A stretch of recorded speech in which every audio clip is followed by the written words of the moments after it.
Hey guys, tonight we begin with something asa. A quiet room, a low table, and on that table, a single candle. Small, steady, glowing gold in the hush of everything else. Its flame wavers just slightly, not because it's uncertain, but because it's alive. And tonight, you'll sit with that flame, not just beside it, but as it, breathing, steadying, learning what it means to burn without burning out. You probably won't survive this if you're still awake by the end. I'll be impressed, not because it's boring, but because it's gentle enough to rock even the most restless thoughts to sleep. So before you get comfortable, take a moment to like the video and subscribe, but only if you genuinely enjoy what I do here, and I'd love to know, where are you listening from tonight? And what time is it for you? Whether it's twilight, midnight, or a sliver before sunrise, this little flame and I are glad you're here.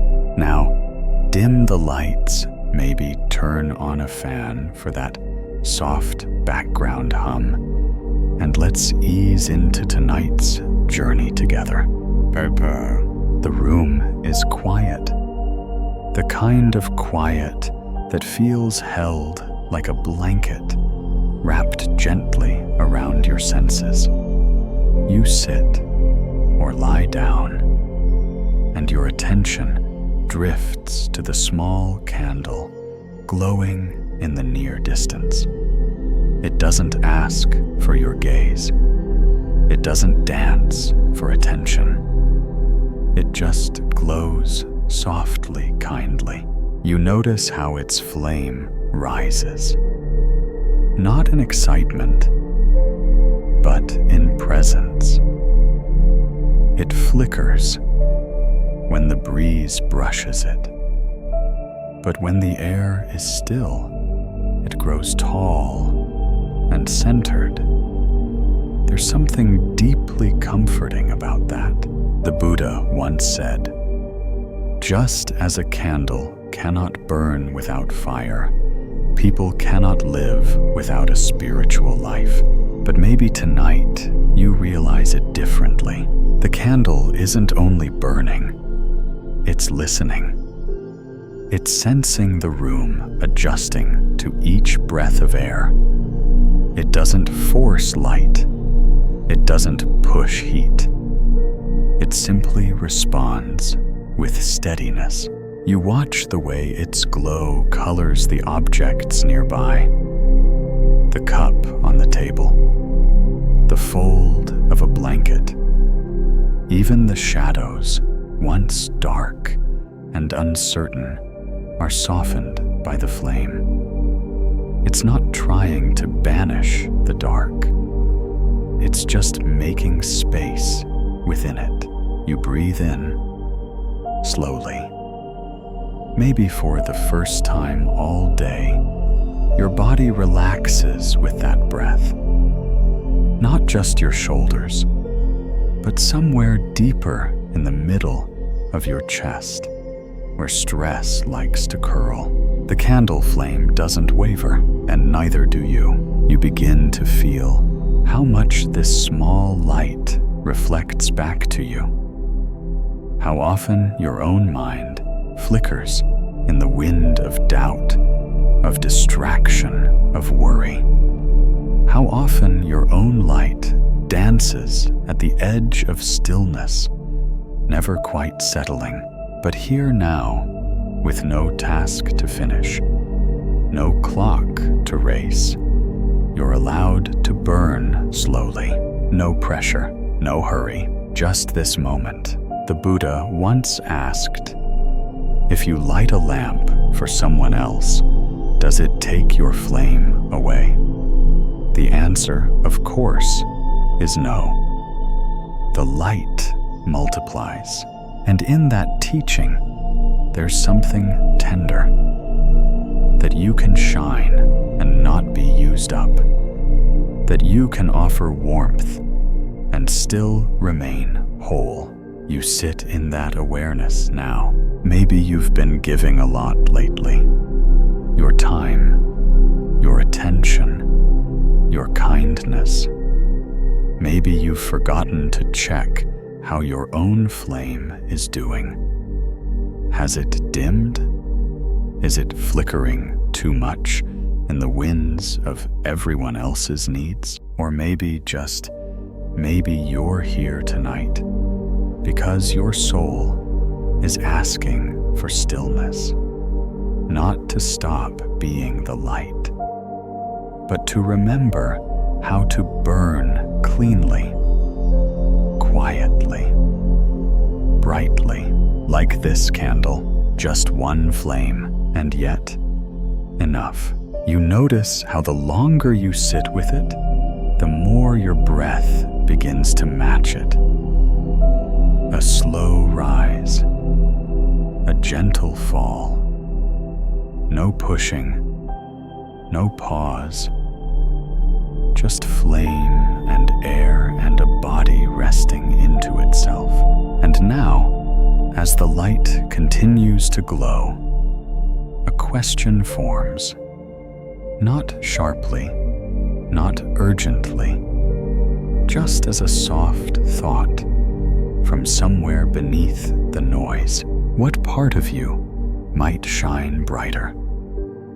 If you stopped trying so hard to glow for others and simply allowed your flame to rise from stillness. The flame leans slightly, as if listening. Its glow stretches gently to the left, responding to a quiet breath of air that passes through the room, perhaps from the hallway, or maybe from the soft opening of your own lungs. The flame doesn't panic. It doesn't flare or shrink in protest. It moves with the breeze and then returns to center. You watch this happen again and again, the subtle dance between movement and return. A flicker, a pause, a still rise, and then calm. This little flame is teaching you something profound without ever speaking a word. There's an old story told in the hills of Sri Lanka, passed gently between monks after evening chanting. It's about a lantern carried through a monastery garden by a very tired monk. He was new, eager to serve, constantly worrying he wasn't progressing fast enough on the path. That night, while crossing a breezeway, the monk's lantern flickered violently in the wind. He grumbled, shielding it with his robe, but it sputtered again and again. His frustration built until he nearly cursed the breeze. An elder monk appeared nearby, silent watching. He walked over slowly and cupped his own hand around the lantern, not to block the wind completely, but to redirect it gently. The flame stilled. The young monk blinked. The elder whispered, "Don't fight the wind. Learn how to breathe with it."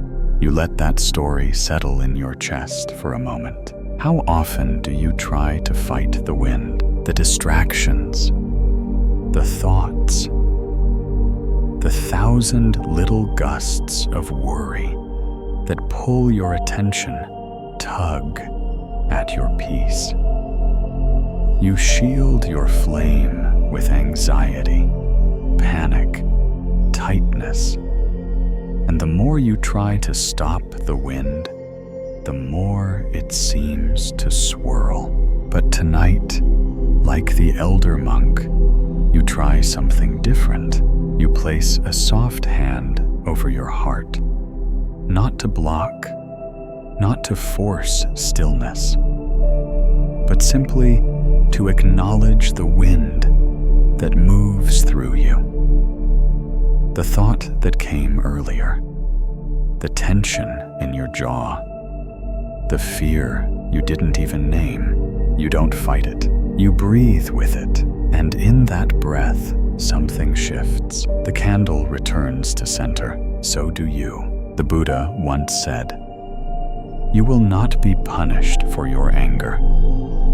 You will be punished by your anger." But it's not just anger. It's any reactivity, any internal gust that you mistake for something that must be controlled. You're beginning to see now that the candle doesn't control the wind. It simply doesn't follow it. It remains upright, rooted, burning from within, not from what happens around it. And that's the practice, to notice the wind and stay steady anyway, to feel the flicker and return to flame. You might think of a moment earlier today when something small pulled you out of yourself. A comment, a text, a glance that didn't land right. You felt the flicker, maybe even burned a little too hot for a second. But now, in this quiet space, that moment is gone. The wind passed, and your flame remains. That's the gentle secret. Stillness isn't the absence of wind. It's the quiet choice not to follow it. You watch the flame again. It moves, but it doesn't flee. It sways, but it doesn't forget its center. And now you wonder quietly, what might change in your life if you stopped fighting the wind and simply let your flame respond? Then return. You lean into the moment a little more. Now, just a soft tilt of your attention inward. The candle still glows, unwavering. Around it, the room holds its breath. And then, in the silence, another sound enters, the low, hollow note of a temple bell, not a real bell. Maybe not tonight, but it echoes somewhere in your memory. You've heard it before, in a garden, on a video, or maybe in a dream where you didn't know you were dreaming. That gentle gong deep round, like the sound of time stretching rather than passing. A candle and a bell, two forms of stillness. One holds light, one holds sound. Both, you realize now, only shine fully in silence. You breathe in again. The candle burns, the bell echoes. Together, they create a kind of rhythm, not in tempo, but in tone. A relationship, like breath and presence. One offers glow, the other offers pause. There's a folk story told among the lay meditation groups in Vietnam. It's not grand, just a memory passed down quietly. A nun used to light a candle each morning before ringing the practice bell. Always in that order, never reversed. When asked why, she smiled and said, "The candle helps me see the bell.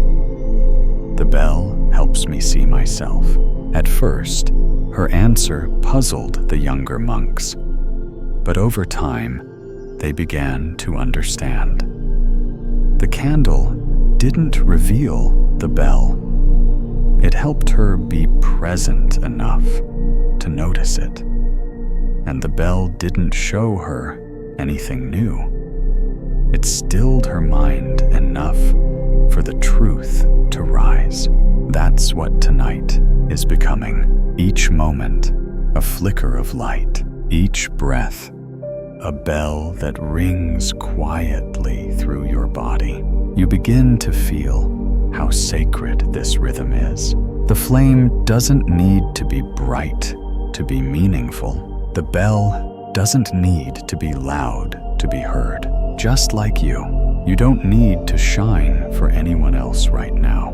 You don't need to explain or answer or prove. You are the candle. You are the bell.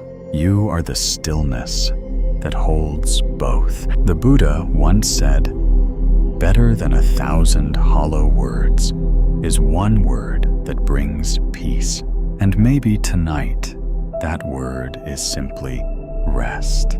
Not collapse, not escape, but rest that lights and resonates.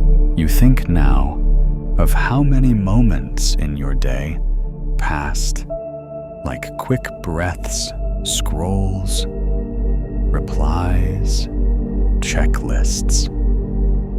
And yet, here in the hush between flame and tone, time stretches, softens, opens. You can almost hear it, not ticking, not passing, just being. That's how the candle glows brightest. That's when the bell echoes longest. Stillness isn't the absence of life. It's life without noise. And maybe now, with your breath settled and your heart quiet, you feel that rhythm pulsing inside you too. The warmth of the candle, the hush of the bell, the soft space in between. And from that space, a question rises. Not rushed, not urgent, just curious and kind. What part of you longs to glow or speak, but only dares to do so when the world is finally quiet enough to listen? The candle hasn't moved, still centered, still burning. But now you notice something else. Something you didn't see before. The way the flame leans, not just in response to the air, but in harmony with your breath. A tiny echo, as if it too inhales and exhales with you. Not trying, just being, just flowing. And from this awareness, an image forms. A young student sitting cross-legged in a garden just before dawn. The sky is pale, the leaves tremble, and in front of her, a single candle burns. She's practicing zazen, seated meditation, trying so hard not to fidget.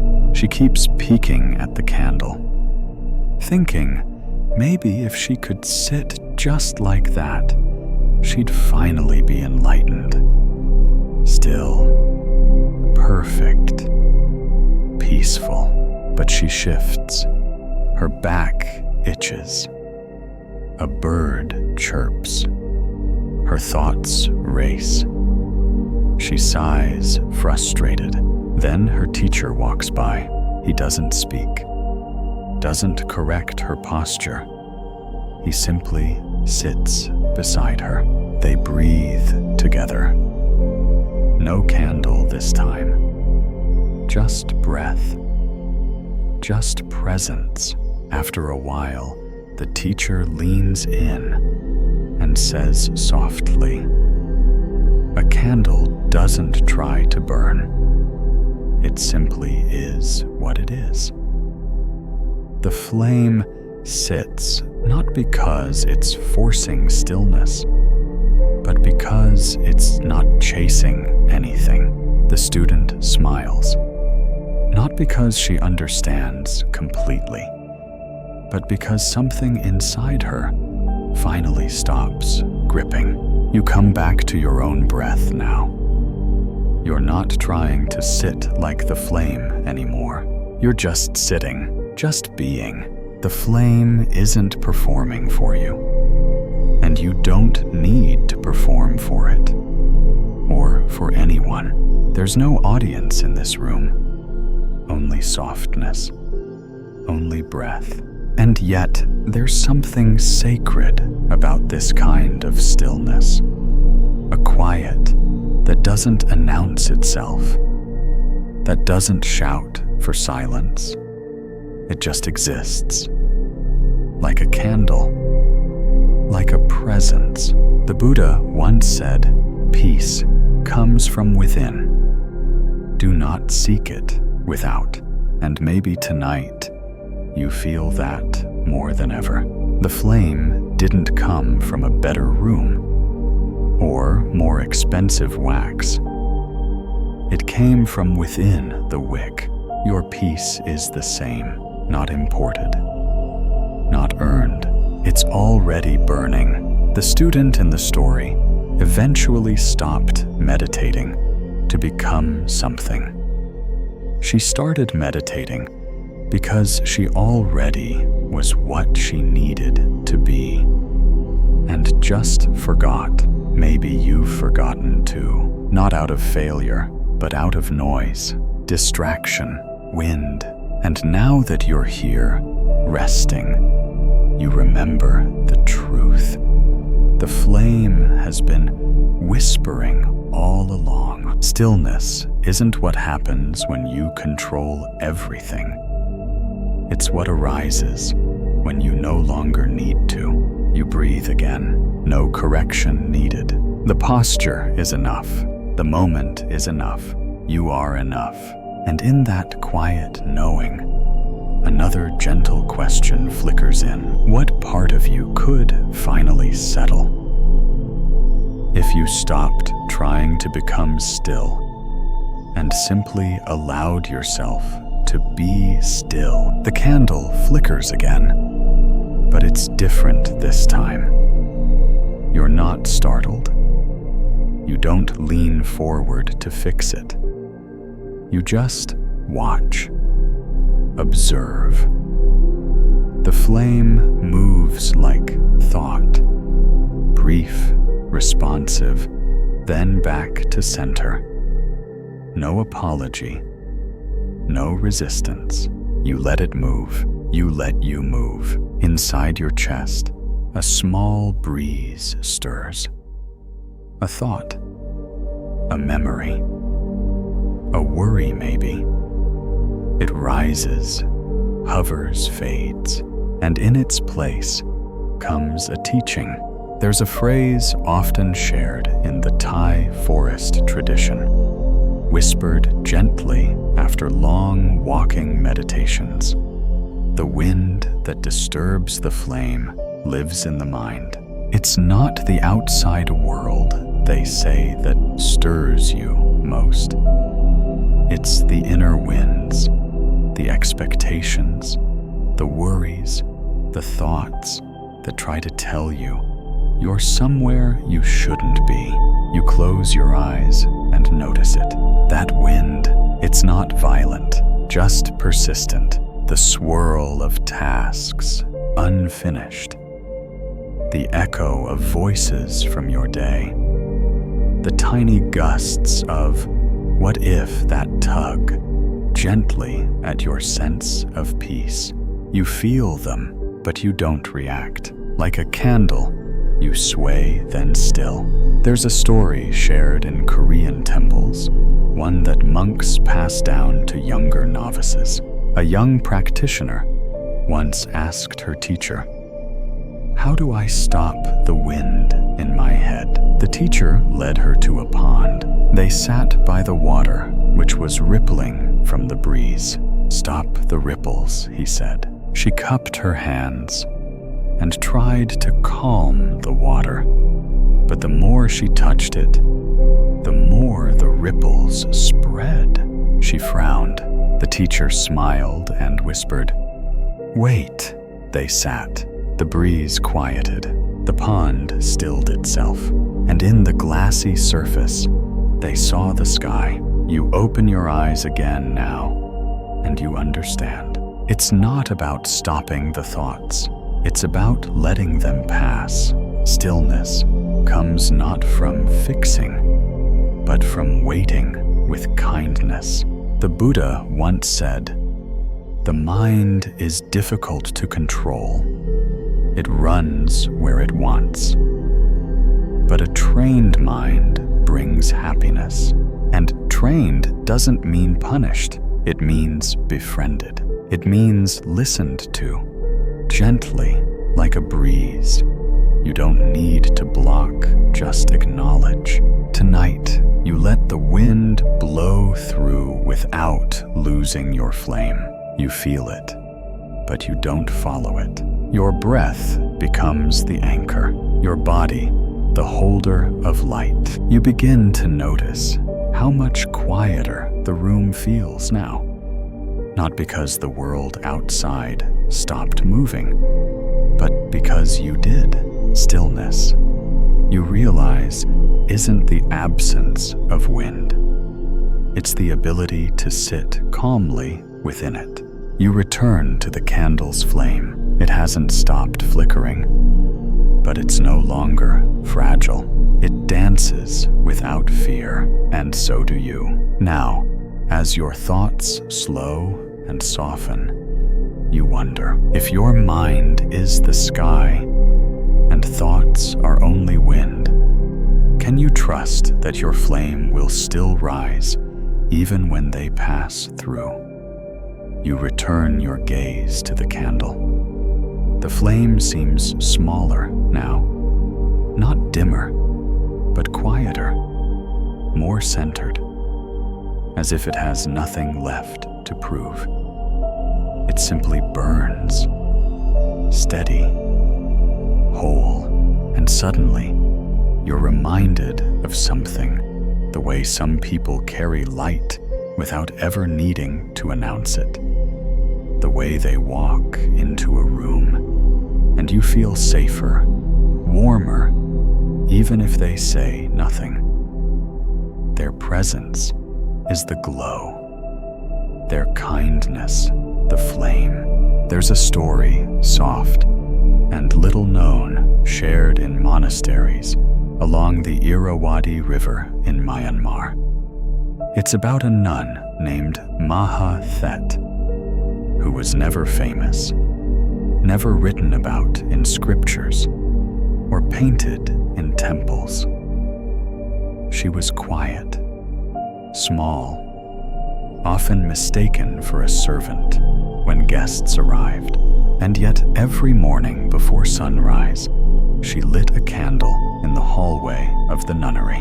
No one asked her to. No one told her why. She simply lit it and walked away.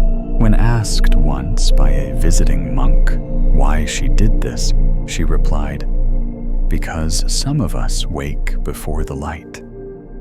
And even if they don't see me, I want them to see the path." She didn't stay to watch anyone use it. She didn't wait to be thanked. She just lit it and returned to her practice. It's said that during a stormy season, when the temple's main lanterns failed, it was her tiny hallway candle that guided a novice safely down the corridor, stopping him from falling. He never saw her, he just saw the light. You breathe deeply now, and that story settles over your heart like soft silk. The Buddha taught, thousands of candles can be lit from a single candle, and the life of the candle will not be shortened. And maybe that's the teaching tonight, that you don't need to be seen to offer light, that your warmth, your stillness, your simple act of showing up quiet, unnoticed, soft, can guide others without effort. You think of the small ways you've done this in your own life, the gentle texts you sent without needing a reply, the meals you prepared when no one was watching, the times you paused to listen, even when your own thoughts were loud. Tiny flames lit quietly, left behind like Mahathet's candle. And perhaps you realize now that inner stillness isn't selfish. It's not about withdrawing from others. It's about becoming a sanctuary they can return to when their own light wavers. You don't need applause. You don't need to shine the brightest. You only need to stay warm. You only need to remain steady enough that when someone walks near your flame, they feel a little less alone. You watch your candle again now, and somehow it feels different. Not just a light in a room, but a presence, a devotion. You breathe slowly, letting that idea expand inside you. And then a question emerges, glowing faintly like the flame. What quiet light do you already offer without even realizing it? And can you trust that it matters, even if no one sees you lighting it? The room is darker now, except for the soft pool of light still circling the candle. Shadows have gathered around the edges, but the flame doesn't mind. It doesn't fear the dark. It just burns calm, clean, without drama. You lean back slightly, letting the stillness wrap itself around your body like warm linen, and suddenly you notice something subtle. There's no smoke. The candle burns, but it doesn't smolder. No curling trail above it. No stinging scent. Just flame, steady and clean. There's something deeply peaceful about that. A fire that warms but doesn't pollute. A light that gives but doesn't leave behind a cloud. You breathe in, and your breath feels lighter, like the air has been purified by the presence of something not trying so hard to prove itself. There's a story told quietly among monastics in Laos about a boy who tried to impress his village teacher by lighting candles all around the temple altar. He'd sneak in each afternoon and light them in rows, dozens, even hundreds. But the candles he used were made of cheap wax. They smoked heavily, leaving black stains on the walls and a sharp scent in the air. The teacher didn't scold him. Instead, she led him to the forest. They sat beside a tree as she lit a single beeswax candle. It burned gently, clean, no smoke. "Do you know why this one leaves no mark?" she asked. The boy shook his head. "Because it doesn't fight itself," she said. "It doesn't burn too fast. It doesn't force more heat than needed. It gives only what it is." That night, the boy returned to the altar and replaced every candle with just one. And for the first time, the temple air stayed sweet. You return your gaze to your own candle now and understand. The Buddha taught, as a lotus, flower is born in water, grows in water and rises out of water to stand above it, unsoiled. So I is above the world, unsoiled by the world. You think of your own life, how often you've burned bright, but left smoke behind. The rush to get everything done, the way you hold your breath through stress, the way your kindness sometimes feels like overextension. And now, maybe for the first time in a long while, you wonder what it might feel like to burn without residue, to give from calm, to act without leaving a haze, to move from your center, not to impress, not to fix, not to prove, but just to glow gently. You remember a moment, maybe just yesterday, where you said something kind, and then spent the next hour wondering if it was received the right way. That's the smoke. Tonight, you try something different. You breathe. You let your light be light, and that's all.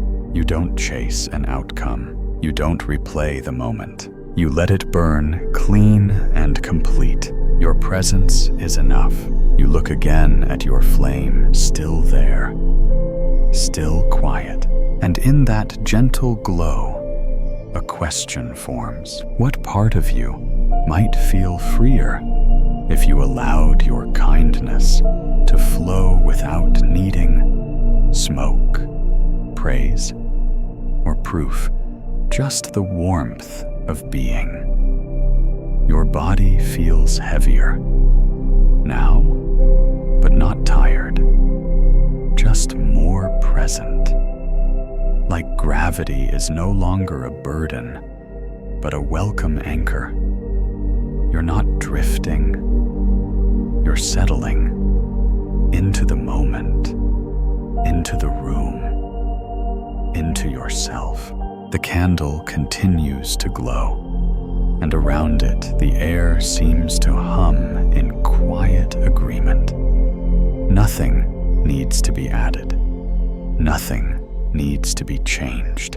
And now you find yourself picturing a room from your memory, or maybe from your imagination. A place without windows, no clocks, no sound, but breath. No breeze stirring the curtains, just stillness. A room with no wind. The flame here does not flicker. It doesn't dance or lean. It simply rises. A single column of gold in the center of everything, like a vertical thread stitching silence to presence. You feel the warmth of that space before you even step into it. Not heat, but comfort. A softness that seems to hold your breath as it enters and exits your lungs. In Thai monastic tradition, there's a story shared among those who practice deep retreat. It tells of a room beneath a temple, underground, carved from stone, without doors, lit only by a single candle placed in the center. The senior monk would guide novices there, not to escape the world, but to remember the world within. There they would sit for hours. No clocks, no counting, no goals, just stillness. At first, their thoughts would race. They'd fidget. They'd think about the candle, about time, about discomfort.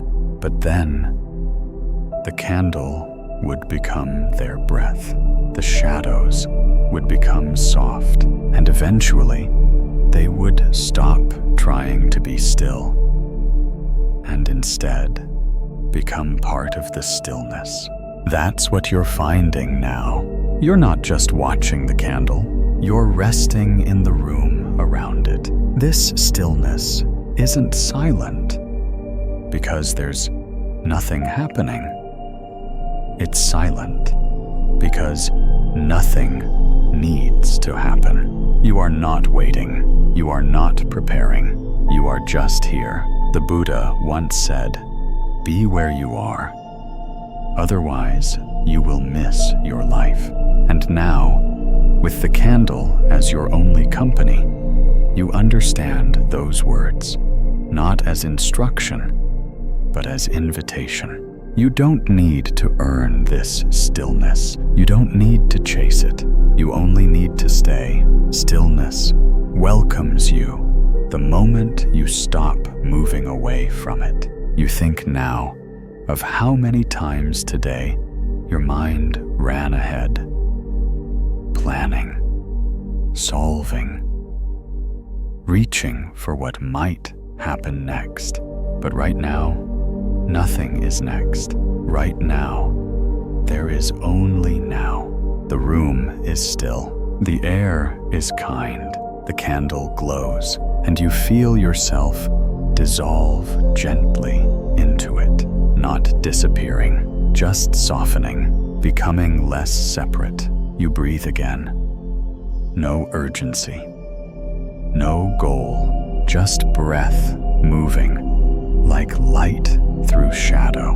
And then, from this place of quiet, a question rises, not from the head, but from somewhere lower, slower, wiser. What might you discover about yourself, about peace, if you allowed yourself to dwell in a space where nothing moved and nothing needed to? The candle glows in its small circle of warmth. Its light doesn't reach far, and yet, somehow, it's enough to change the whole room. It doesn't stretch out to touch everything. It simply exists, and in doing so, everything close to it becomes softer, clearer. You sit with that awareness now. You don't rush toward anything. You don't reach for more. You let the light find you exactly where you are. And this brings to mind a story, one told by a forest monk from the Cambodian hills just before evening meditation. It's a story about a single candle and what happens when one flame chooses to share itself. Long ago, deep in the jungle, there lived a monk who traveled on foot from village to village. He carried no bag, no robe beyond what was needed, no shoes even, just a staff and a small lantern with a single beeswax candle inside. Each night, he lit the candle, not just for himself, but for others. He would hang the lantern outside his hut so travelers could find their way, even if they weren't looking for him. Sometimes the candle burned for hours and no one passed by. Sometimes it went out in the rain, but still each night he lit it again. One night, a young man stumbled into his camp, wet, frightened, and lost. He had been wandering for days, unable to find the trail back to his village. When he saw the light from far off, he thought he'd imagined it, but it was real, and that small flame saved him. He sat by it all night. He didn't speak. He just warmed his hands and cried quietly into the dark. In the morning, The monk made him tea, handed him a map, and sent him on his way. The man never knew the monk's name, but he would tell the story of the light that found him for the rest of his life. You return to your own flame now, and something inside you softens, because you realize light doesn't always need to be seen to matter. Sometimes it's the quiet warmth that does the saving. The Buddha said, just as a lamp dispels darkness, wisdom dispels ignorance. But wisdom doesn't always look like knowing everything. Sometimes it looks like choosing to stay lit when the world feels lost. Your flame, your presence is enough to guide, even if no one knows your name, even if no one says thank you, even if they never realize it was you. You think of the people you've helped without knowing it. The smile, the kind word, the moment you paused to listen instead of judging. Those are flames too. You don't need to be a spotlight to be meaningful. You just need to be steady. You return your attention to the candle. It hasn't changed, and yet it feels deeper now. Like it's burning in you, like you are in some small way the monk. You sit quietly, like he did beside your light, and from that quiet, a question rises, not urgent, not loud, but gently persistent. What would it mean to light your own candle? Each day, not to be seen, but so that someone else might find their way in the dark. The flame leans inward for a moment, then rises again, a slow pulse of light. Around it, the shadows no longer feel like something to fear. They're simply the backdrop that allows the glow to matter. You sit with it still. You don't need answers here, just reflection. The candle continues its quiet work, and suddenly, a memory surfaces, not yours exactly, but one shaped like a mirror, a tale told in a Zen temple tucked beneath the mountains of Japan. A place where wind carried incense smoke gently through wooden beams, and silence was considered sacred language. A novice sat in front of a mirror each morning, not for vanity, for training. She was told by her teacher, observe the flame beside you, then observe the flame within you. One reflects the other. She thought it meant to copy the candle, so she sat very still. She tried to breathe like the flame. She even leaned in the same direction, but still something was off. One morning, she saw the reflection clearly.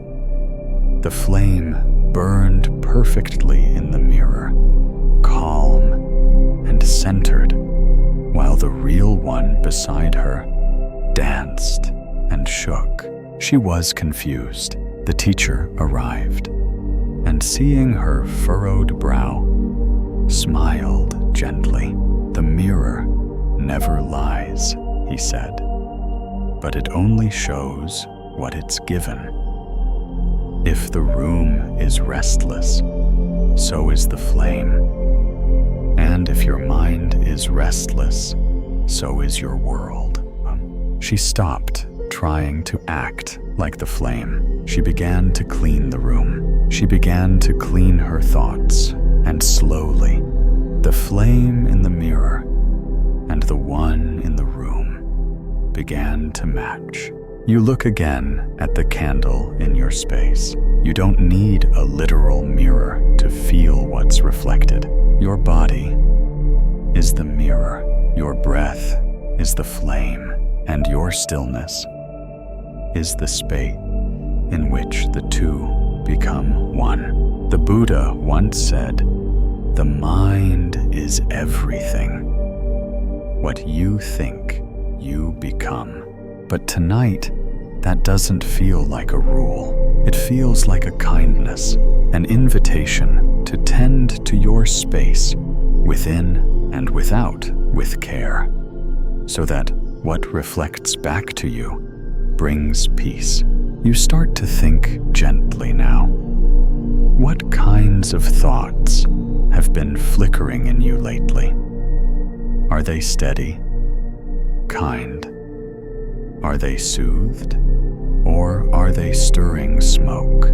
There's no judgment here, only noticing. You're not trying to force stillness anymore. You're simply cleaning the room, maybe with silence, maybe with a deeper breath, maybe with a whispered truth, like, "It's okay. I don't have to carry this thought right now." The candle glows, reflected softly in your mind. The room is quiet. The world, for now, does not ask anything more of you. And from that quiet, a reflection of its own begins to form, not in glass, but in thought. What do you see in yourself right now that might simply be the echo of your surroundings? And how might stillness change the reflection?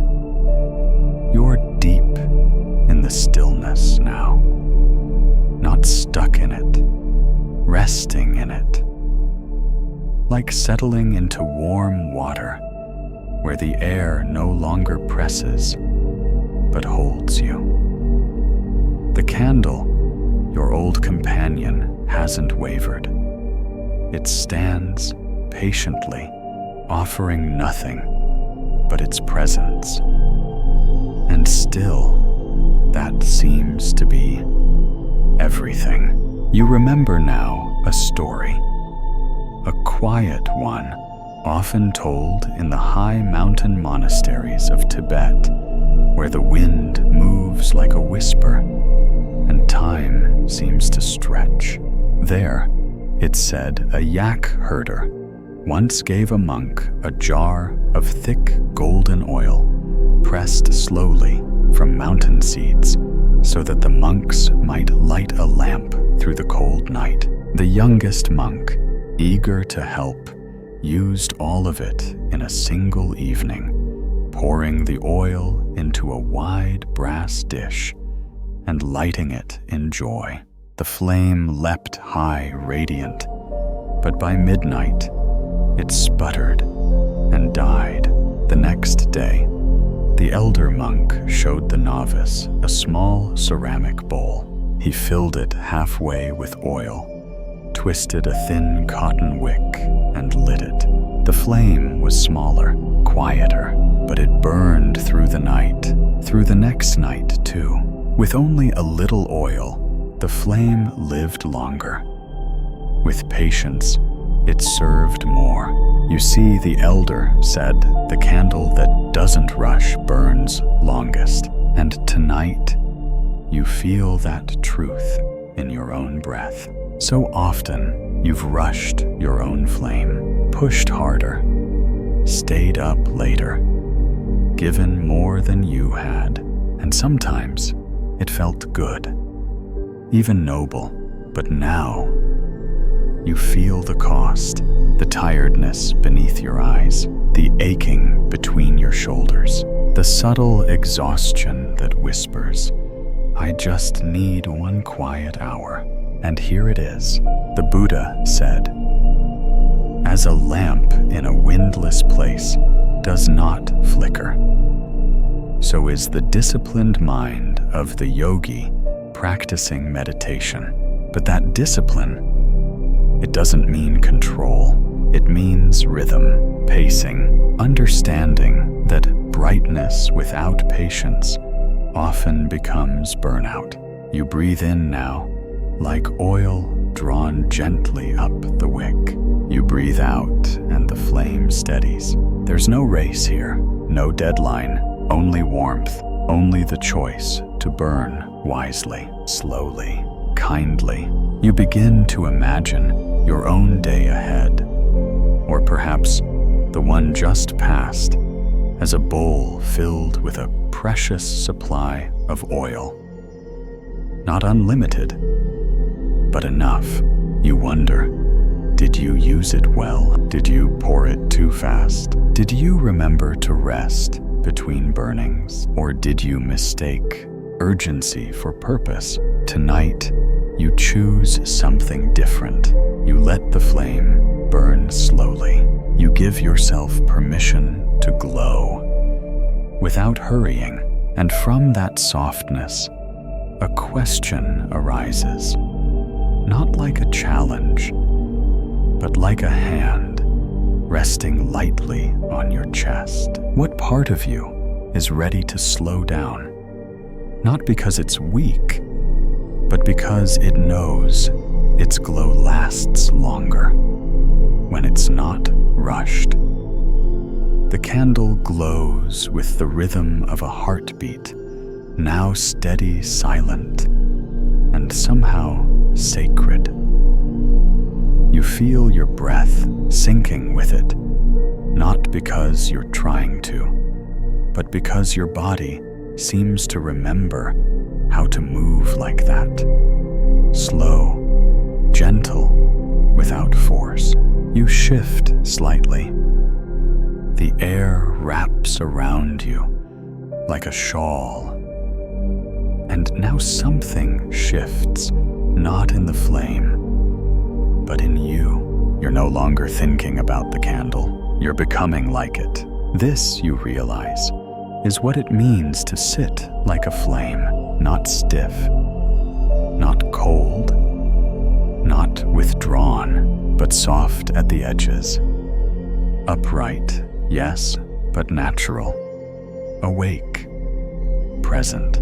You imagine yourself now as that little flame, rooted at the base, but open at the tip, burning, but not burning out. You remember the advice given by a humble Vietnamese monk to a group of Western travelers who had come for a weekend retreat. They were new to meditation. Their knees ached, their thoughts raced, their bodies twitched with the buzz of busy lives. The monk poured tea for them, quietly. He said nothing for the first half hour. Then, just before the sitting session, he smiled and said, "Sit like a flame, not like a soldier." The room fell quiet. He didn't mean weak. He didn't mean passive. He meant alive. The soldier holds tension. The flame holds form through letting go. You take that in now. How many times today did you sit with stiffness? At a desk, on the train, at dinner? How many times did you hold yourself together when what you really needed was to rest softly into the shape of presence? The Buddha once taught, even as a flame is fanned by the wind, the wise one steadies the self through mindfulness. You feel that now, not as a task, but as a truth. Your body is ready to remember. Your shoulders drop. Your spine stays lifted, but not forced. Your hands rest like small, quiet lanterns in your lap. You breathe. You sit. You glow. This isn't about perfect posture. It's about posture with compassion. A flame bends when it needs to. It doesn't break. It doesn't freeze. You might think of moments earlier in life thought strength meant rigidity, holding emotions tightly, forcing calm when your insides were shaking, keeping your back straight while your heart cracked a little at the edges. But tonight, you learn a different kind of strength, the kind that allows movement, the kind that allows breath, the kind that glows brightest, not by force, but by flow. You glance at the candle. It nods ever so slightly in agreement. And from that quiet understanding, a question rises. How would your presence feel if you let go of tension, not to collapse, but to sit like a flame, upright, open, and fully alive? The candle burns on its flame, no longer just light. It's become a companion, not loud, not needy, not flashy, just quietly present. And now, your attention shifts not away from the flame, but with it towards something else. A river, not a literal one maybe, but a feeling, a flow. You begin to picture yourself sitting by its bank, the candle beside you on a small stone, the sound of moving water, not rushing, not roaring, just slipping past gently, persistently. This image isn't random, it's old, a teaching really. There's a parable often told by meditation teachers in northern India about a candle and a river. The story goes like this. A wandering monk once made camp beside a great river, hoping the flowing water would quiet his restless mind. He lit a single candle each night as he meditated beside the current. At first, he couldn't focus. His mind pulled at him like eddies in the stream, memories, regrets, distractions. He grew frustrated, so he sat closer to the river, watching the flow instead. He noticed that the river never held anything. It didn't cling to the leaves that fell into it. It didn't struggle to keep the moonlight on its surface. It simply allowed everything to pass. One night, the wind blew strongly. The candle flickered wildly and almost went out, but the monk didn't move. He just watched. The flame settled again, and in that moment, he realized the candle had learned from the river. Stillness wasn't about staying fixed. It was about letting everything that wasn't necessary pass through. You feel that now, the river in your mind, the candle in your heart, both still. But only because they've stopped clinging. The Buddha said, "Just as a flowing river does not cling to the water that passes, a wise one does not cling to the past." You think of what you've held today, a tense conversation, a fear about tomorrow, a thought that keeps circling back, trying to convince you it's more important than this moment. And yet, here you are, safe, soft, still, and all those things. They've already passed.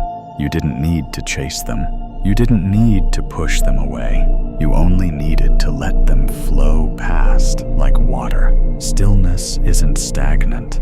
It's just peaceful movement, like breath, like thought, like the way your heart softens each time you return to now. The candle on the riverbank flickers once more in your imagination. And in this room, your own flame sways gently too. There is a resistance in the glow, no gripping, only the soft burn of being. And now, from the soundless current within you, a question rises. What could you let pass through your mind like the river lets go of each ripple without needing to hold, fake, or fear it? The river fades gently from your mind now, like a dream that leaves behind only warmth. Your breath returns to the room, to the glow, to the candle. Still there, still glowing, still steady.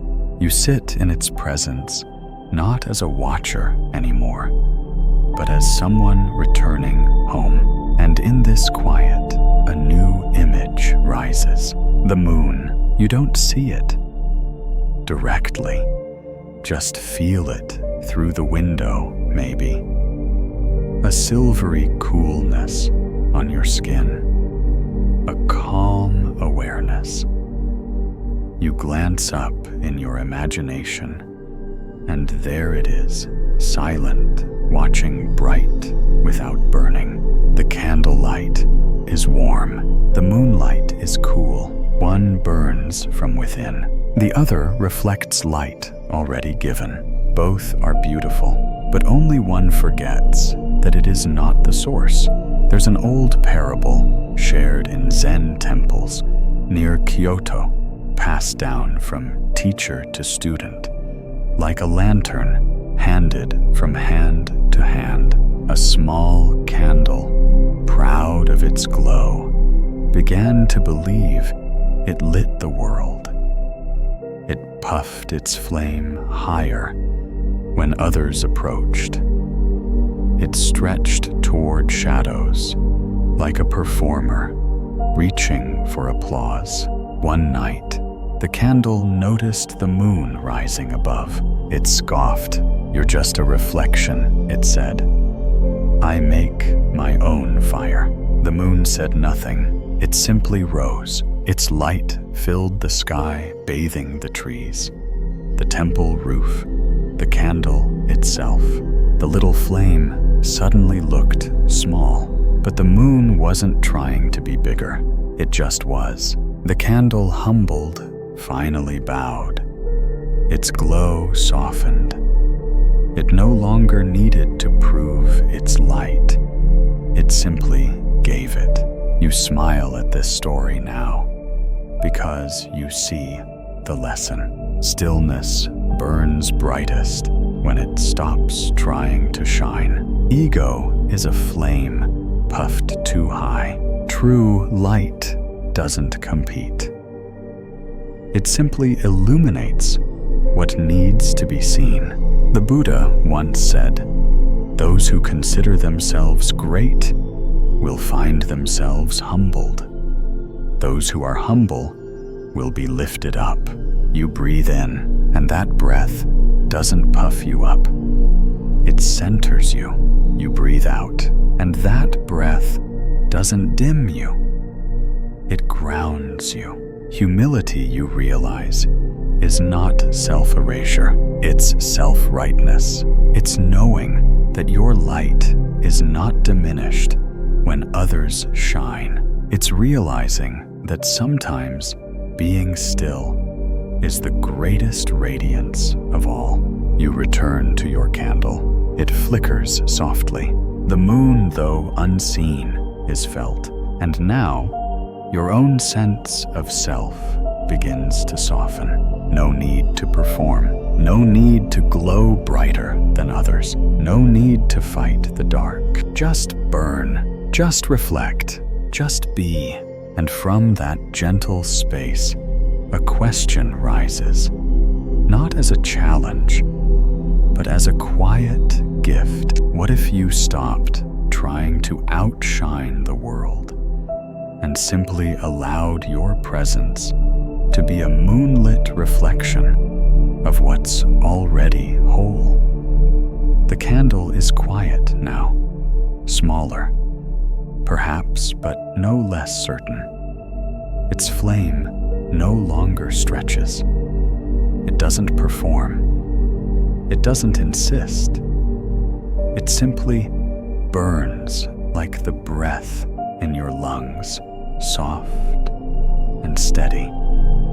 The room is wrapped in its light, and you too are wrapped in something warm and still. And then a thought floats gently into your awareness. Not a memory, not a worry, just a quiet knowing. You are the wick. You are the wax. You are the flame.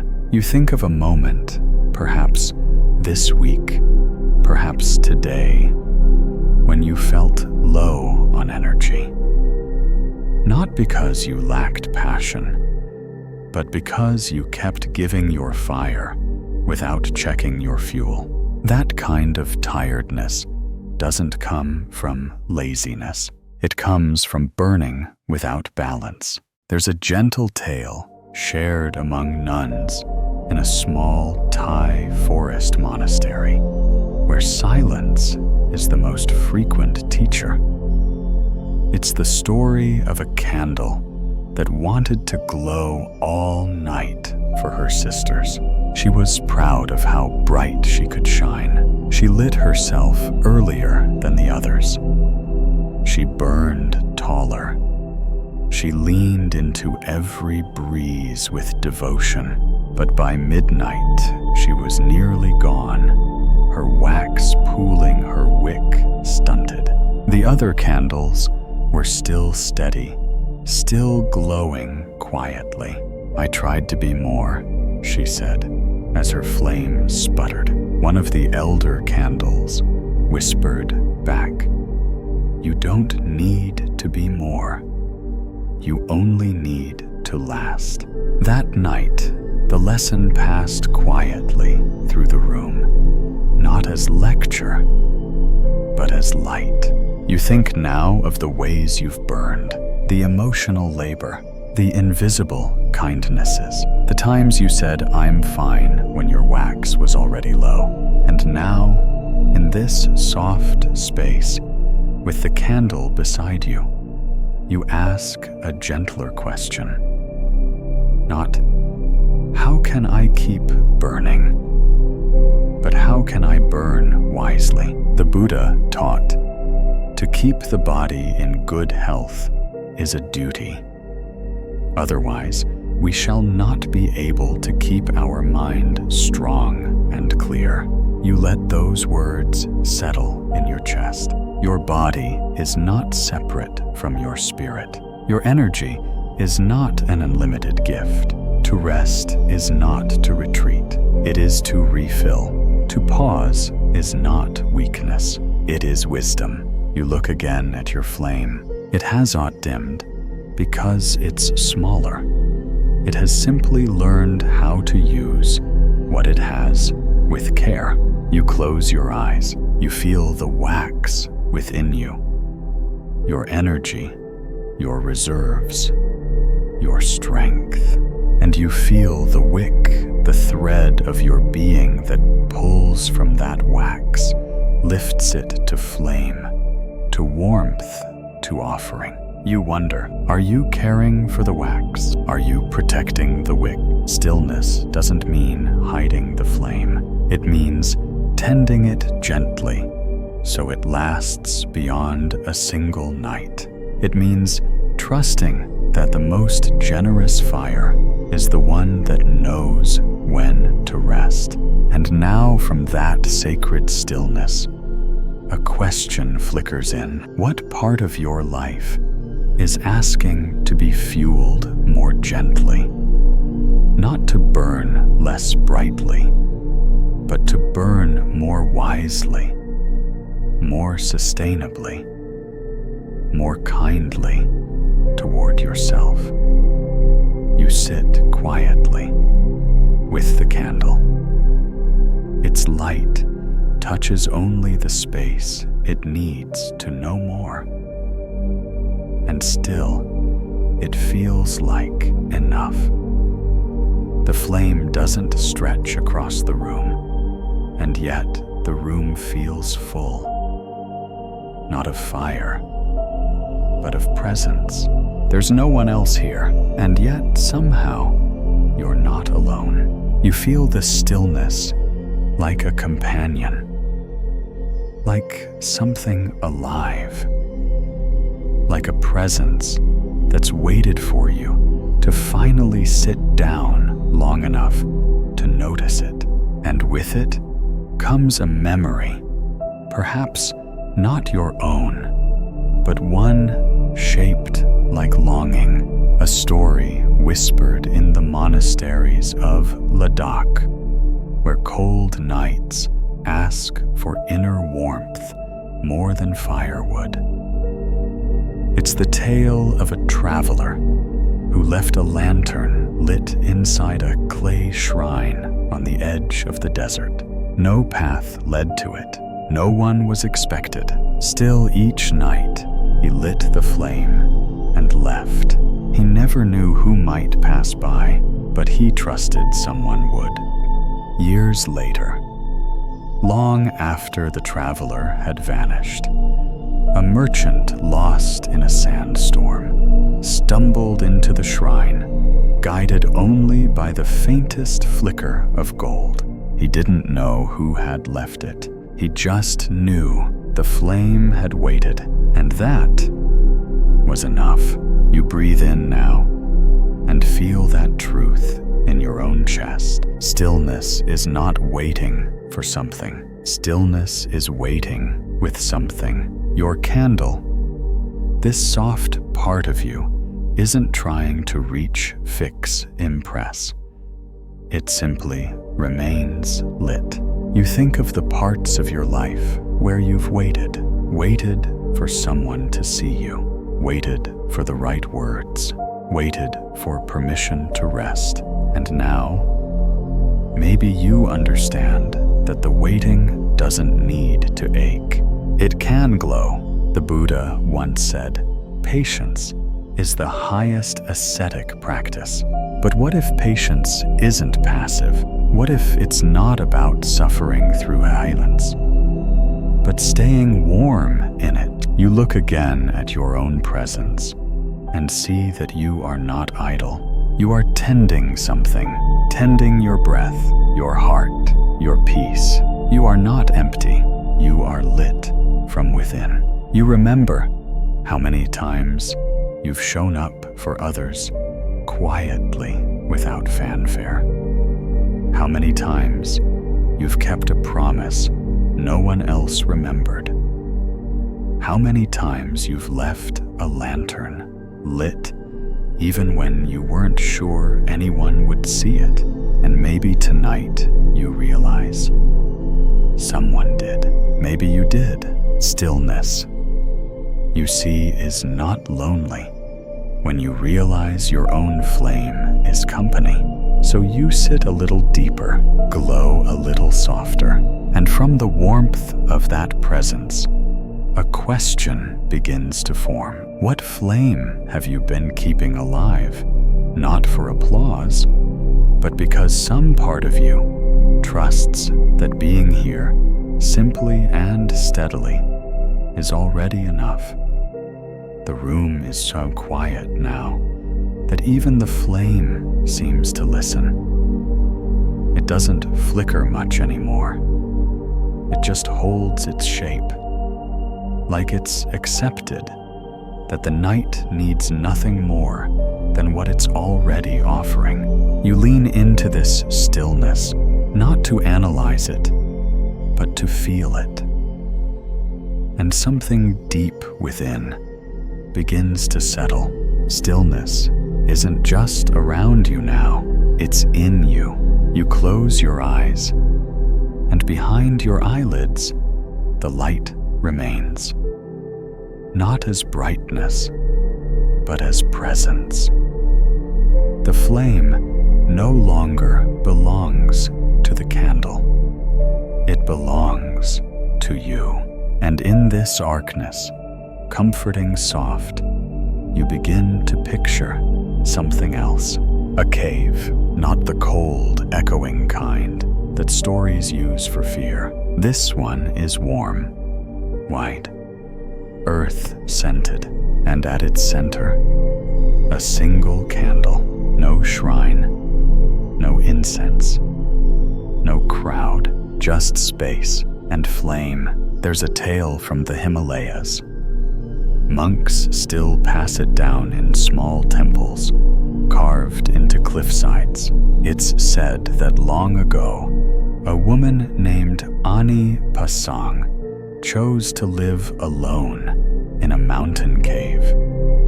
She didn't retreat out of sadness, but devotion.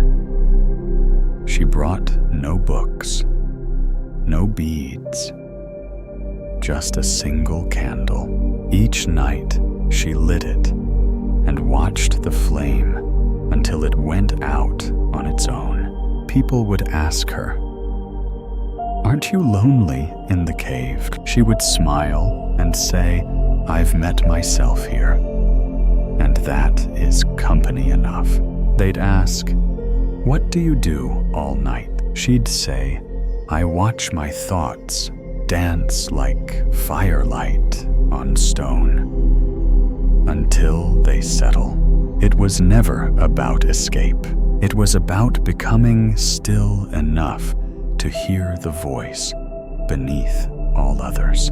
That's what you hear now, your voice, not the one that narrates, the one that knows, the one that doesn't speak in sentences, but in presence. The Buddha taught, "The one who conquers themselves is greater than the one who conquers 1,000 in battle." And in this cave, this inner space, you see what that means.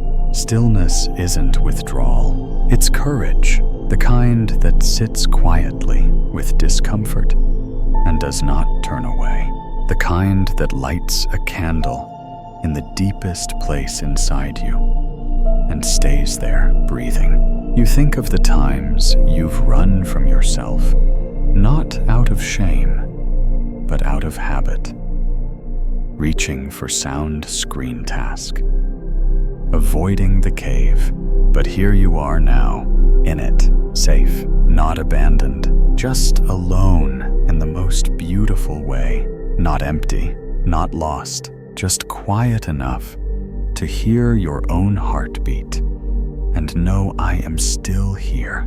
And that, more than anything, is the gift of the flame. It doesn't chase. It doesn't ask. It simply waits in the cave. Until you are ready to see it, you breathe again. The darkness is no longer absence.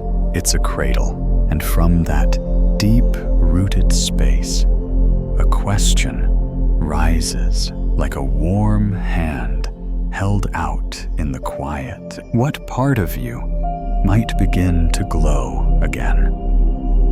If you were willing to sit with it in stillness, without fixing, just listening. The darkness is full now, not crowded, but complete. It wraps around the candle like silk, wraps a sleeping body. The flame is small, soft, steady. You can see the moment approaching, the moment when it will go out. And strangely, you don't fear it. You're not waiting for it to burn longer. You're not reaching to stop it. You're simply with it, because now you understand the candle's purpose is not to burn forever. Its gift is in the time it's given, in the warmth, in the light, in the stillness it teaches before it bows to the dawn. There's a story, simple and gentle, from a Zen garden monastery in southern China. A student once asked the master, "Why do we light candles before sunrise only to let them go out?" as soon as the sun rises. The master answered, because it's not the flame that lights the world. It's the darkness that allows you to see it. You think of the sun now, still waiting, just beyond the edge of the world. It hasn't risen yet, but the candle knows its time is near, and it does not panic. It simply bows, not in defeat, but in grace. You look back at your own days, so many moments where endings felt like loss, where farewells were clutched too tightly, where change was met with fear. But tonight, you're learning to see endings differently, like a candle that dims because the room no longer needs it. The Buddha once said, just as the great ocean has one taste, the taste of salt, so too does the Dhamma have one taste, the taste of freedom. And this now feels like freedom, the freedom of letting go, of knowing when to rest, of not needing to prove your light anymore. You think of all the places you've been asked to shine too long, to stay lit past your limit, to burn on even when the wick felt thin and the wax nearly gone. But this time is different. Tonight, you are allowed to dim. You are allowed to end this day softly, not by force, but by trust. Stillness does not fear the dawn. It welcomes it, because when you've given what you could, when you've glowed as gently and generously as the moment allowed, there is no shame in rest, only peace, only the grace of a flame that bows not because it's weak, but because it knows its light has served. You breathe in nice and low, and as you exhale, the candle begins to flicker, not with struggle, but with ceremony. It's not leaving, it's completing. You watch it, fully present, and in this softest space, between flame and shadow, a final question forms, not to awaken thought, but to bless your rest. What would it feel like to let the day end, not as something lost, but as a flame that bows gently and wisely to the dawn that is coming? The candle is almost gone now. Its flame, no longer taller eager, bends inward, like it knows that even the most beautiful light must return to stillness. There is no urgency in it, no drama, just a final exhale. You sit with that completely still, completely present, as if the whole room is holding its breath alongside you.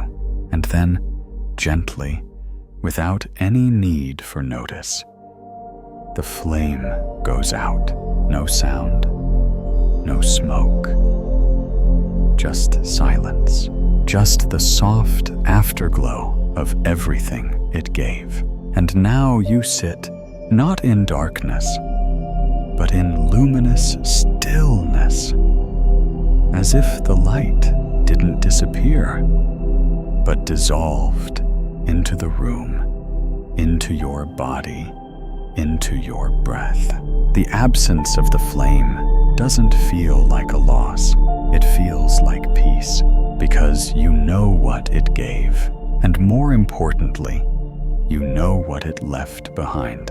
Warmth, calm, a quiet invitation to continue glowing from within. There's one final teaching passed down from the Buddha's last days. As his followers gathered in silence unsure of how to go on without him. He said only this: be a lamp unto yourselves, not because you must walk alone, but because your light does not leave when others do. It is carried, it is continued, it is kindled again and again, through awareness, through breath, through gentle being. You are not the candle anymore. You are the flame it passed on, a little wiser, a little slower, a little more at peace. You think of your life, the days ahead, the people you love, the moments that will come. You know now that you don't need to rush into them, glowing like a beacon. You just need to be present enough to burn without force, to let your light rest when it must, to trust that even in stillness you shine. The room is quiet now.